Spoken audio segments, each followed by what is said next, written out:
And away we go. Hello everyone, good morning and welcome aboard the Snow White.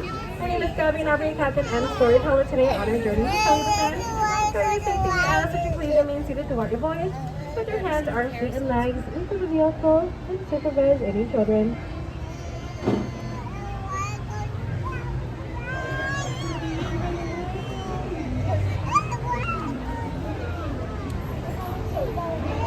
Now, most people travel to enchanted worlds to the pages of a book, but for those who are able to travel there in person, they also find the way in to be quite magical or even menacing. But don't worry, friends, if it looks like we're traveling through the jaws of Monster the Whale, we're really being transported to a magical world called Storybook.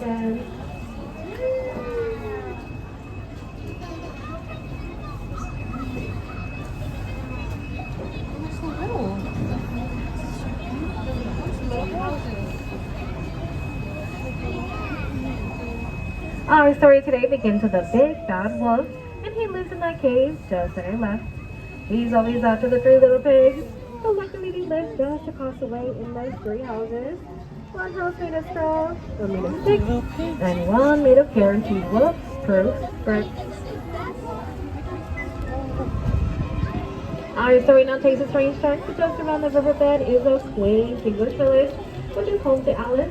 For one golden afternoon, she followed a white rabbit down the rabbit hole, and down into Little Landing Fell, but things only became curiouser and curiouser from there.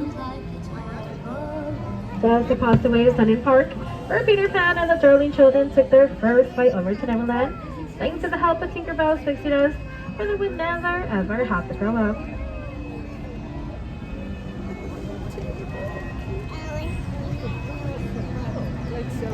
Straight ahead is Dr. Ball, the City of Mystery and Enchantment, where a Reba named Aladdin bumped into Princess Jasmine in a bunny phase and stole her heart. But although the two are from two different worlds with the power of love and the help of a genie, they're married, and now they live in the Sultan's palace.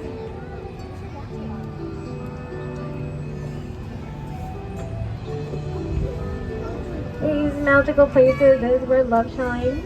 Just with the twinkling lights and archways just above us, the very same ones that Princess Jasmine and Aladdin first soared up over and under, the magic might provide into a whole new world.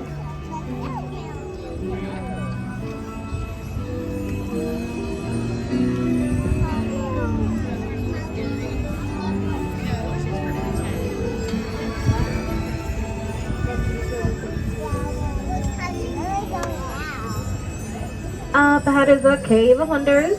The treasure bears a curse that can only be lifted by the genie of the lamp. Legend has it that whoever sets the teenage free will be granted 3 wishes. Let's take a look inside and see if it comes true.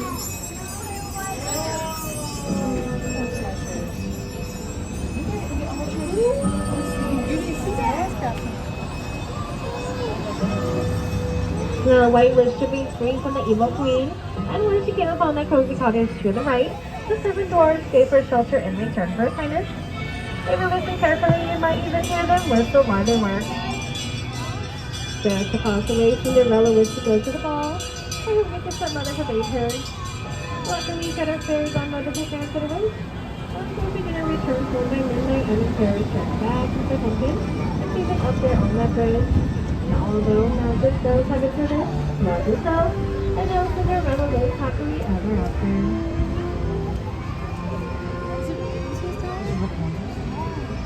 Dreams can come true. What wishes they inspire our stories here? Some are dreams of a happily ever after, while others are dreams of searching out the safe on a hill of silver flowers. And that's what the ones on your left, which is inspired by the 1933 Silly Symphony's cartoon Lullaby Land.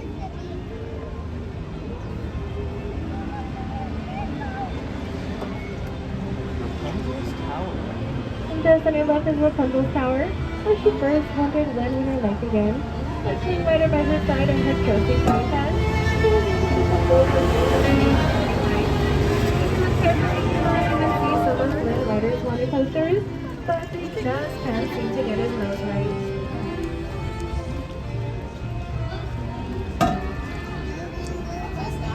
Magic continues into stories like the ones on your left, or a Mr.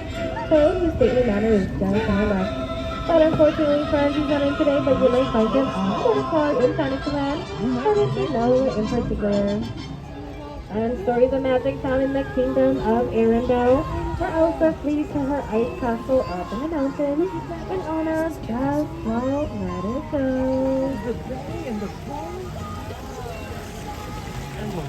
And up ahead is Alpine Village, where the wood carver Geppetto wished upon a star for his puppets to become a real boy. And after Pinocchio saved them from the deadly alone for the whale, the Blue Fairy grants a wish. The center left on the outskirts of Arendelle is Oaken's trading post, and he might even tell you about his big silver whale.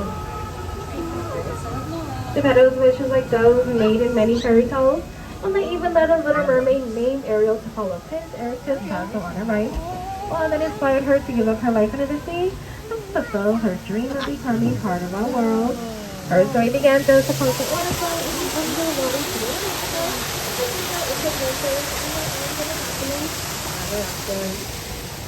as our story comes to an end and as we approach the dock, please remain seated and allow the dock watch those hands on their fingers. Once we come to complete stop, we're all going to set up together in the center of the boat for balance so that no one has to go under the sea. Stay just like you are for just a minute. No, sir. It doesn't matter. It's not for us.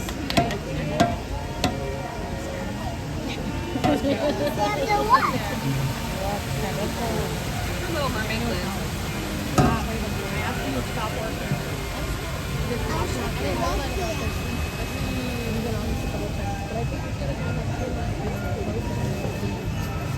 So we all have to stand up together when she says.